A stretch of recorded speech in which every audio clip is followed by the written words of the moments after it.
আল্লাহ না করুক, যদি আসেন তাহলে বলেন এই দেশে কি 16ই ডিসেম্বর হবে? এই দেশে কি পহেলা বৈশাখ হবে?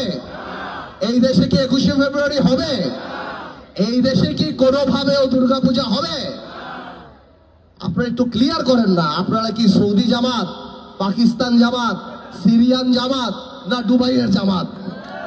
আমরা জানতে চাই আমাদের মা বোনেরা যে বিকালবেলায় হাঁটে, আমাদের যে সামাজিক কিছু টলারেন্স আছে, সহ্য ক্ষমতা, পাশের বাড়িতে গান বাজতেছে, একটা হলুদের অনুষ্ঠান, একটা এই একটা সেই, সেসব সামাজিক জিনিসপত্র কি আমরা করতে পারবো?